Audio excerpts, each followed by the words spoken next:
Pak Mat kau memang begitu. Tak suka naik basikal, suka naik motorkar. Terbalik. Motor. Pak Mat kau memang begitu. Tak suka naik basikal, suka naik motorkar.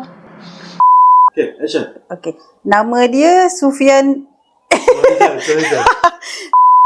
Jangan dekat-dekat. Action. Dah. Action. Alah. Jangan. Tak apa, betul, boleh tu. Lah, salah. Kanda tipu lah. Kira. Alah, Kanda tipulah. Takkan Kanda ingat Kak Dinda. Oi, pakcik lah. Sekali dia datang pakcik tepis. Pup, dia jatuh dah. Nah. Kat dulu sekejap. Yang ni tuan cakap. Okay. Ya. Tengok kamera. Tengok mana? Ha. Tak ni, tak natural. Tak apa. Misal Okey, pun boleh, cut. tanglong pun boleh. Okay. Pasal saya suka Semula. dekat semua kan. Yang depan itulah betina, yang jantan. Kejap, balik. Bedal lah tu kau. Bedal lah. Aku dapat 2. Mana duduk bedal lah. Manalah bedal? Kau 1. Orang yang rambut lebat banyak. Pertama. Sikit.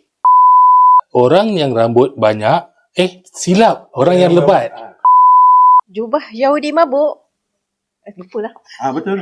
Okay. Sekali. Jubah Yahudi mabuk lagi. Bendy. Mula payapa. Payapa. Bendy. Brandy. Semula. Bukanlah. Nenek aku tu Cik Embun. Bukan.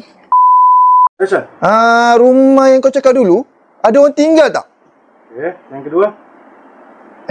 Salah. Ada orang tinggal ke belum? Itu kubur tempat kau nak mampus. Itu kubur. Itu kubur. Sambung. Oi orang sebelah, kau jangan hina kamu aku tau. Kanda ni pemalas lah. Tak dengar. Semula.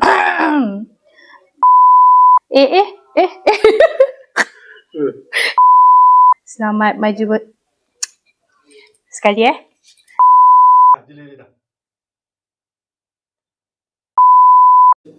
Assalamualaikum Cik Suhat. Jap. Jap. Action.